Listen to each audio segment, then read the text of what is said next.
SECfans.com week 4 previews are here. Another slow week in the SEC. I promise after this week, everything opens up. We'll have computer models next week. We'll have a lot more interesting games to discuss, both in the SEC and nationally. But this week, it's 2 games, Alabama, Vanderbilt, and Miss State and Georgia. First off, Alabama, Vanderbilt. Kind of, if you wanted to take the temperature of fan bases in this game, Husky, Vanderbilt fans are coming out sky high because they beat K-State last week in a game that they were not favored to win. And Alabama fans, obviously, with their level of standard for how they should handle lesser, or at least perceive lesser teams, they're not really loving how the defense looks so far this year. So when you look at these two teams, again, Alabama and Vanderbilt, you've got sort of a little bit different style on each side, both offensively and defensively. So most of our channel it's real heavy Alabama. So before we get into Alabama, why don't you talk a little bit about Vanderbilt and what we've seen this year and what Alabama fans can expect on both sides of the ball? Vanderbilt in general has been, in a defense first team. They've kind of stuck to their identity for the past, feels like past decade, right? That they are leading the country in yards per game allowed. They are one of the best in the country, third nationally, yards per play allowed. And really everything kind of hinges off that. And if you can stop the run, which they do with at a pretty good clip, again, not quite as as prestiged as that. They're actually 37th nationally, but still only allowing 3.32 yards per carry. Again, statistics, this is why we don't run models, by the way, early in the year, because so many teams right now have only played cupcakes that the whole national statistical averages are completely and totally out of whack. But, they're great in run defense. They're probably even better, honestly, in pass defense, at least statistically. But what it comes down to is number 1 in the country, yards per attempt allowed, number 1 in the country in yards per game allowed, and an offense that, they move the ball occasionally, right? I mean, 70th in the country in yards per play. So Vanderbilt is exactly what Vanderbilt has been for a long time. They're the same sort of identity they have been the past couple of years on Mason. They were the same identity they were before he got there. Jay Cutler years accepted. So, yeah, I mean, Vandy is just kind of what you expect. Scrappy team, smart defensive players that know how to play the game and are in the right position, which is really all you need in the college game to be successful as a defense. And generally kind of the lack of offensive talent and skill players outside of Ralph Webb that you would need to be a lot more potent otherwise. And we talked a little bit in the preseason about Shurmur at quarterback, and he was up and down last year, but had a couple of monster games that sort of put him on the map. Vanderbilt fans obviously already knew about him, but the rest of the SEC started to wake up a little bit. I believe it was the game against Tennessee last year that really caught people's attention. So let's talk about Shurmur a little bit. I know coming into the season, we did a preview of all the quarterbacks in the SEC, and he was one that we didn't spend a whole lot of time on, but you weren't as high on as some others. Has your perception of him changed at all 3 games into the season, or is he who you thought he was, and who is it that you thought he was? It's tough, honestly, because of who they've played. Shurmur, my opinion on Shurmur going into the season was he was overrated because he played a Mississippi team that had basically quit defensively, and then a Tennessee team that had both quit defensively and was so horrifically depleted by injuries that everyone was gaining 1,000 yards on him. And all that said, he was only a 53% passer. Even in the Mississippi and Tennessee games, he couldn't cross 60% completion percentage. He had a high yard per attempt average, but he still wasn't completing most of his throws.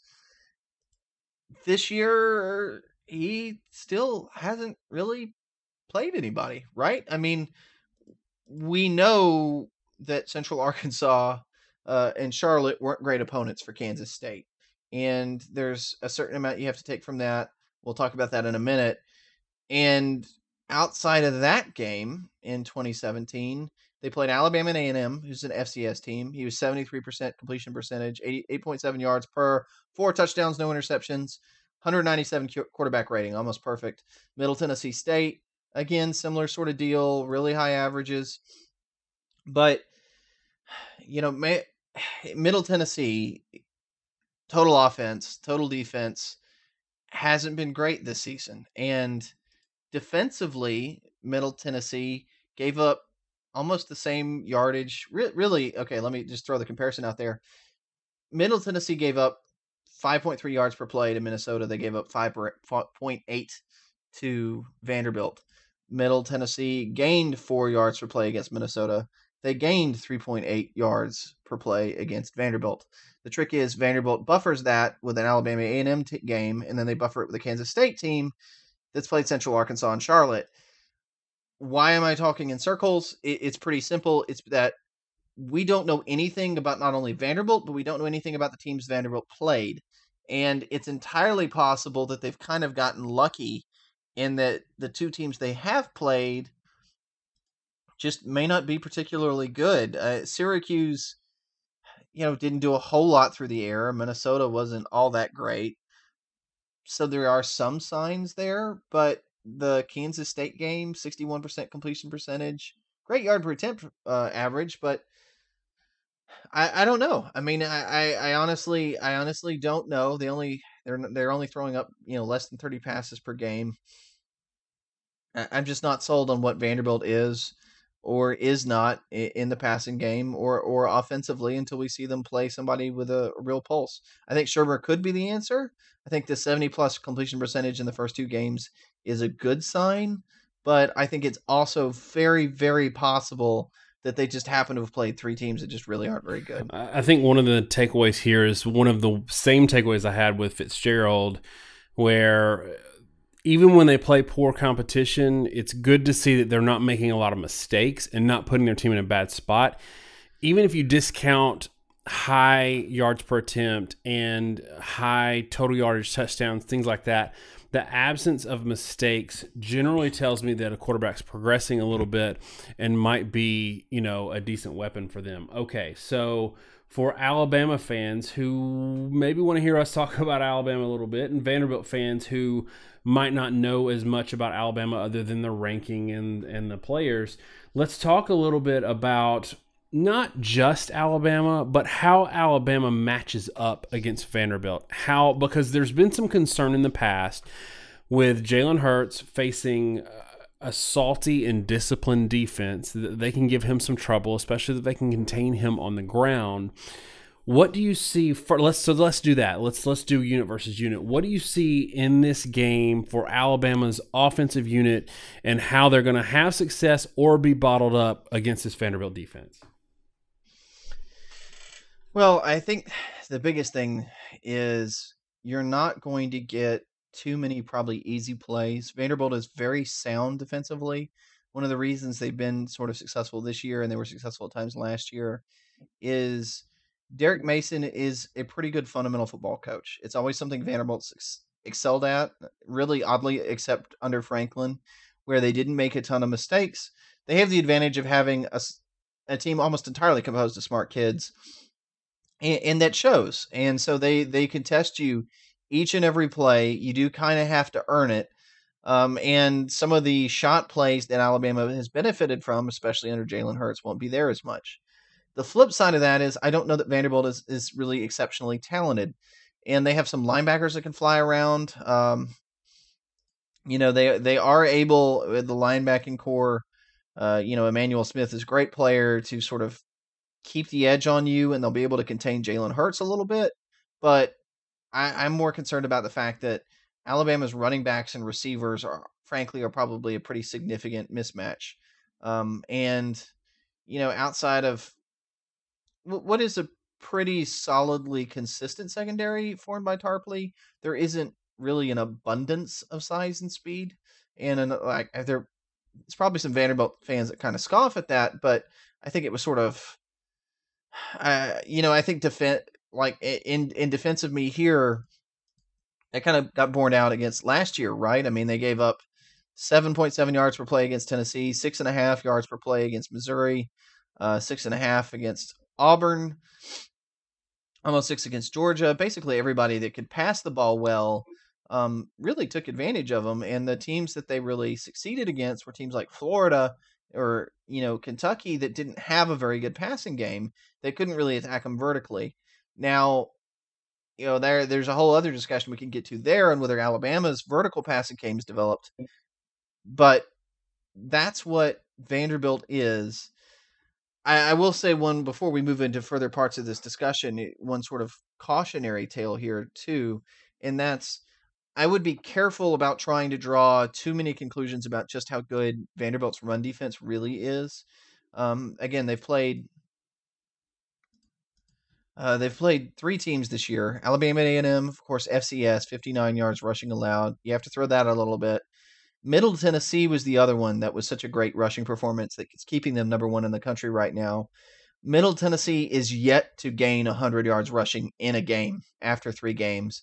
They got 49 on Vandy. They only had 94 on Syracuse, and they only had 46 on Minnesota.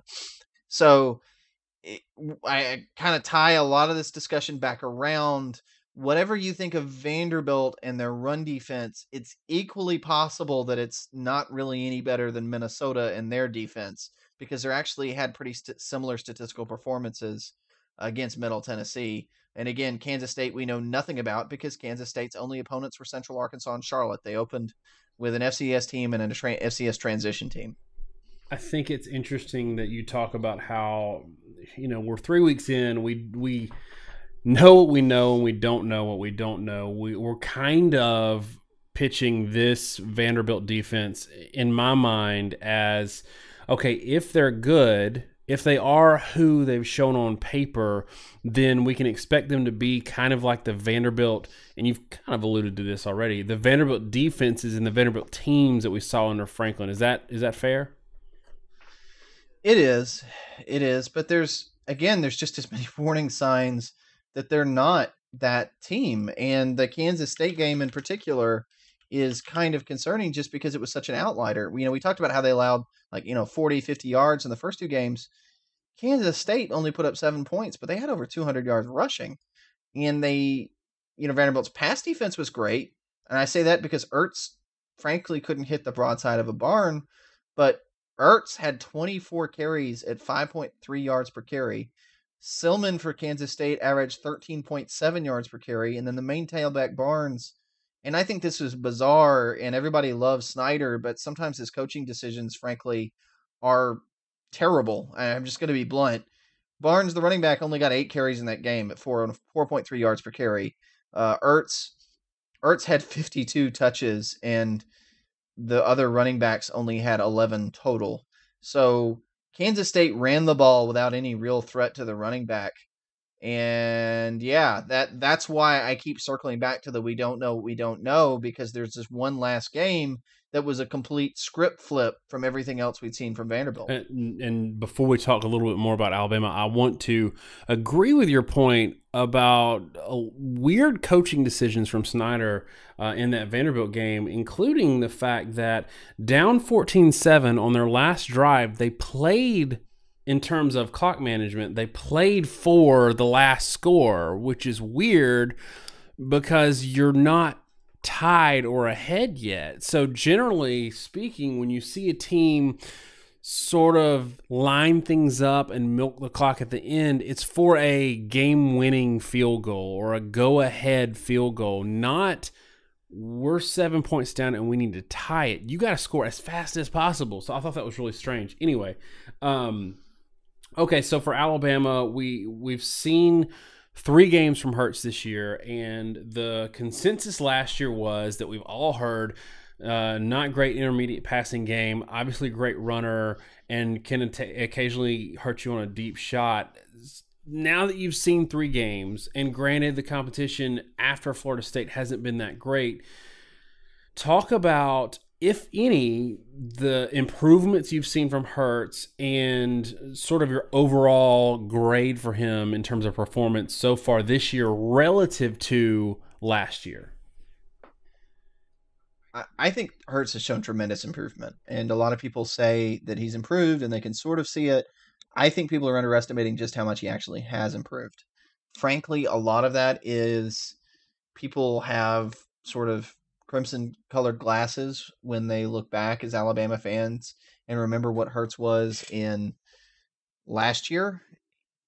Hurts last year at the end of the game, games at the end of the season really struggled quite badly. The Clemson game, the Washington game, LSU game, those teams did everything possible to shut down the running game, both with Hurts and the running backs. Clemson and Washington in particular would walk everybody up to the line of scrimmage and basically dare Hurts to just make the simple throw 10 yards downfield.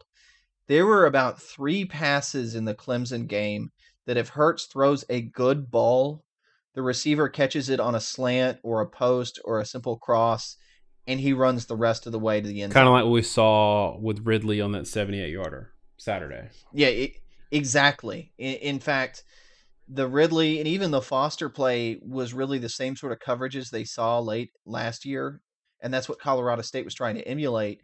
And Hurts made a couple pretty good throws in those coverages and just scored instantly. And that's the difference that a couple of passes like that really makes for him. Just both those throws, it's notable, were more than 10 yards downfield, which he struggled mightily with last year. Neither one was exceptionally difficult. The one to Ridley was a pretty good throw in a window. The one to Foster was a very simple throw, frankly. It was just like a 12-yard hitch.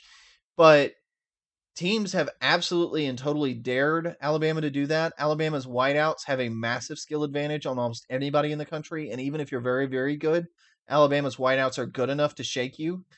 And when you don't have any safeties back, you're asking your one DB to make a tackle or you give up a touchdown because there's no one back there to catch those guys. They're all walked up on the run game.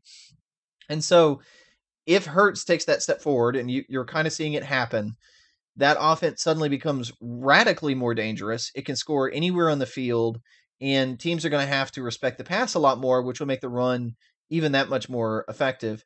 I will say the Alabama offensive line has not been impressive so far this year. They are struggling in pass protection. They're giving up way too many pressures. The Florida State's defensive line really had their way with Alabama's offensive line. I really thought Hurts did an exceptional job, honestly, managing that game to a large extent, considering how much pressure he was under. So, they're going to gel. Offensive lines all around the country right now really kind of suck, frankly. That's why teams always look terrible at the start of the year. These guys don't get to practice together that much. There's so many restrictions in college. Lines get reshuffled. It's not the NFL. Teams don't come out of the gate looking as good as they do in the National Football League. Offensive lines, which are the kind of the biggest culprit for needing to be gelled, are the main victim from that. But all those things said, yeah, I do think Hurts has, I won't say turned the corner because I'd like to see a little more out of it, but certainly looks a lot better. And that 192.5 quarterback rating game last week against Colorado State, that was the best game that he's turned in since the Arkansas game last year. He only had 2 like that, Arkansas and Mississippi State a season ago, and the USC game, but I don't count that because he had so few attempts. And 62% completion percentage, 12 yards per attempt, pretty much. And I think maybe even more importantly, when there were blitzes and several sort of schematic things, he did a good job dumping the ball off to the running backs in that game and let them make plays. And I think, honestly, Hurts, if he just accepts the fact that as good as an athlete as he is, everyone else on Alabama's team is better. And just when you see a guy open, be it a running back or receiver, if you just let them get the ball, they'll score for you. And because of his athleticism, they're going to leave a lot of one-on-one matchups elsewhere.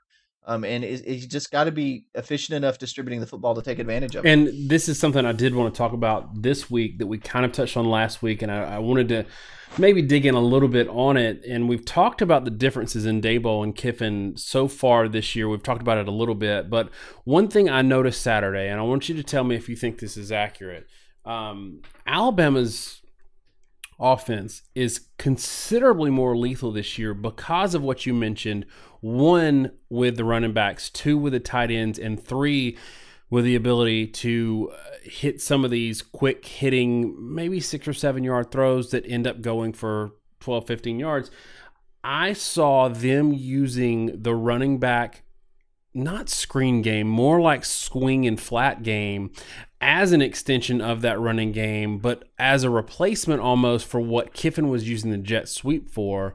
And it feels to me that this Alabama offense is a lot more multiple effectively than Kiffin's offense was, that try to do a lot of stuff to draw your eyes, but didn't necessarily do anything beyond really trying to set up that one or two genius play call per game. That's what it felt like to me. Everybody loved Kiffin, and I always felt like he sacrificed consistently getting first downs for the arms up, 60-yard post that looks good in the highlight reel, kind of like you said with Jake Bentley. Tell me, is this, are we kind of on to something here? Are we seeing an offense that's going to sort of be the opposite of what we saw at Kiffin and be able to do the things that they couldn't do under Kiffin in terms of maybe third down conversion rate or just moving the chains and not focusing so much on chunk plays? I think you are on a pretty solid point, really. I think there's solid ground there. Kiffin relied a lot on the receiver screen. Obviously, he relied on the jet sweep, and he tended to try to isolate receivers one-on-one and let them try to make a play.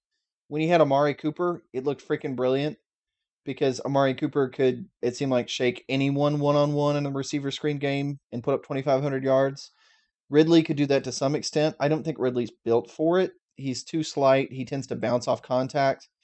It sure as heck looks like Robert Foster is a guy that could do it, but the story out of that is that Robert Foster and Kiffin hated each other. I've always repeated the thing that I'd heard that, and then in camp they'd had kind of an altercation, and then last year when Saban yelled at Kiffin, it was because Kiffin had said stupid players make stupid plays because they ran a jet sweep and the snap hit the receiver.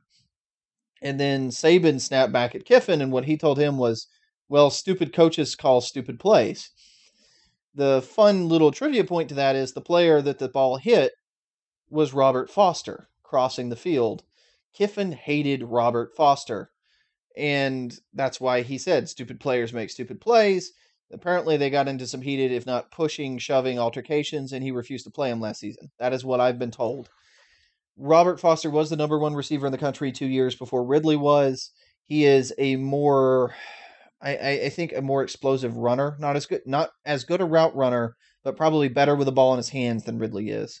And we just haven't been able to see him really since he broke his leg in the Ole Miss game 2 seasons ago, in which case it looked like he was going to be the number one receiver on the team that was actually right before Ridley emerged.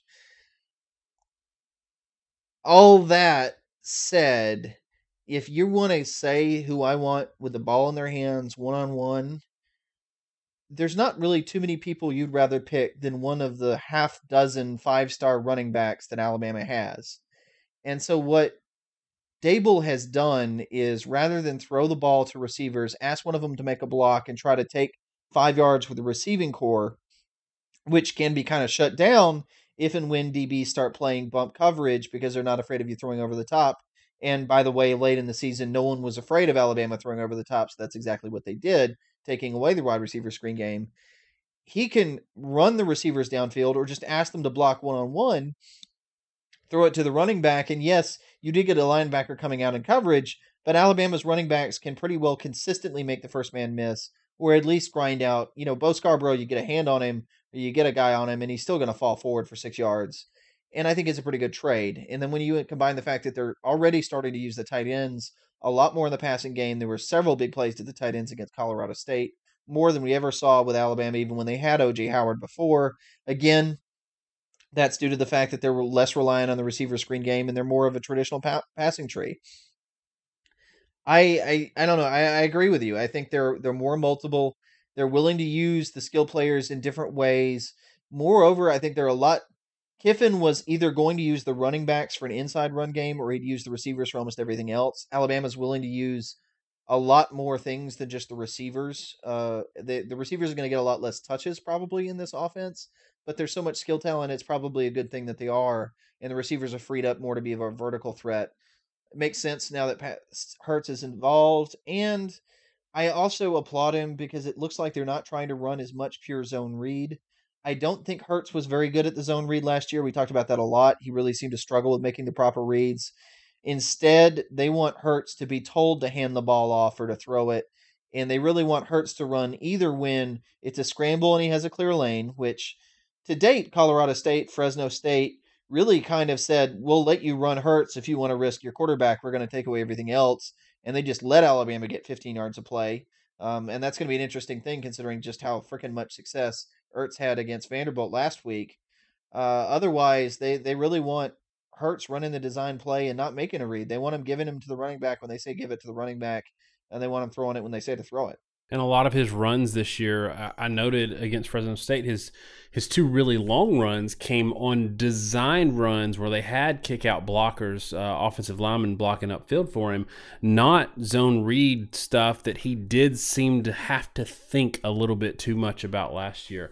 All right, so we have also talked about the Alabama defense a good bit in our preview or our review show. So I encourage all y'all who want to listen to a little more in-depth summary about the defense or even just some of the discussions we've had about the action we saw in the week before to check out those videos. But before we get into picking a score for this game, I want to do what we did last week for Clemson and Louisville. I really like that, so I want to do it again. I don't think either one of us thinks Vanderbilt's going to win this game. But if Vanderbilt really shocked the world and won this game, tell me who the MVP is going to be. And if Alabama wins, like we both probably suspect they will, give me the MVP for Alabama in that game. I think if Vanderbilt wins the game, it has to be with Shurmur's arm. Ralph Webb is a good tailback that gets a lot of credit. Ralph Webb this year has a 2.6 yard per carry average. There is no reason for me to think that he's going to be able to run the ball against Alabama. I don't care if Alabama's run defense has looked shaky the past few weeks. Vanderbilt hasn't run the ball against far worse defenses the past few weeks. So if they win the game, it's going to be that Shurmur connected on 2 or 3 deep shots that got them some ready points. It could be a defensive player with some interceptions or turnovers. Alabama hasn't turned the ball over this season, so that doesn't seem likely. I think it's Shurmur with, 3 touchdown passes. Okay. What about on the Alabama side? If Alabama wins the game, I think at the end of the day, they're going to have to sort of take over on the ground, and I think this is the most likely result, so I'll just say who I think the MVP will be, and I think the MVP in this game is probably going to be Jalen Hurts. And I say that because, again, we don't have a lot of data, so we kind of have to focus on what we do know. And what we do know is that Vanderbilt last week really struggled with a quarterback that could run the football. Ertz had, 5.3 yards per carry on 24 carries. And Ertz isn't anywhere near the athlete that Jalen Hurts is. So if Vanderbilt couldn't, we talked about the lack of general athleticism. One of the places that shows up is you get linebackers and D linemen that aren't fast enough to contain. If they struggled with Kansas State, I think they're really going to struggle containing Hurts. And that means either Hurts is going to get a ton of yards with his legs or Vanderbilt's going to overcompensate and then Hurts is going to kill him with his arm. But either way, I don't think they can deal with Hurts. I agree with you on that point. And since you're already talking about it and we both sort of agree on where this game's going to go, give me your score for this one, Alabama Vanderbilt. I think Alabama probably wins. I'm going to say 27-0. I don't think Vanderbilt scores. Interesting. I think the nature of Vanderbilt's offense and how they're going to try to navigate this game is going to be one of those, hey, let's play a clock churning run slow game and hope to win it in the fourth. So we shorten the game, don't give them a lot of opportunities to score, and we win it late, or at least are in it late. And I don't think that's going to be a successful plan for them. I think Alabama's defense is going to be pissed off after this last week. And like I said in the lead, that's sort of just what the doctor ordered, is this Vanderbilt defense. Vanderbilt fans We don't talk about your team a lot. We did give y'all some love last week. So don't think that we're killing your team here. We just think Alabama's that good and you're going to be a little bit overmatched. I'm going big again this week. I went big last week. I'm going to do it again. 37-10. So I think we've got the same spread, but I'm going a little more points on the Alabama side. 37-10, and Alabama does get one of those non-offensive touchdowns. That would be my guess. Anything else? So Yeah. Go ahead. Yeah, I think one thing to me is Vanderbilt's best chance of success in this game is for Shurmur to load up and throw deep one-on-one in coverage the entire game. When you're playing a team that you're outmatched athletically, the best chance you have at winning is to do low percentage plays and hope some of them connect. The problem is when you do that, you open up the door for you getting blown out. And if they do that, they probably will lose by 40 points. But it also is the avenue for them to maybe connect on 3 of those scores and have a chance to win 20-20 game, 24-20 ball game. The problem is I don't think Derek Mason will ever do that. That doesn't seem his personality. I think they're, like you said, going to try to be a turn the clock, basically shorten the game so there's fewer possessions, which means random chance takes over. The problem is if they try to shorten the game and lean on Ralph Webb, who has not had any success this year, frankly, running the football, and take out Shurmur's ability to throw down the field, that plays right into Alabama's hands. All right, last thing on this game, since we're doing, we're a numbers focused sort of channel. Set the over under for number of Shurmur pass attempts. Oh gosh. Let's see here. Let me pull up and see how many Shurmur has thrown this year. So Shurmur has thrown 28 Middle Tennessee, 26 Alabama A&M, 23 Kansas State. Probably 25 is a fair number, whether or not he crosses 25. I think they're going to do exactly what you said before. I think they're going to start out trying to make it a short game, and then they're going to try to kind of overreact and dig out of a hole. I'm going to set him at 32. We'll see how that goes. It's kind of pulled from my posterior, but we'll see.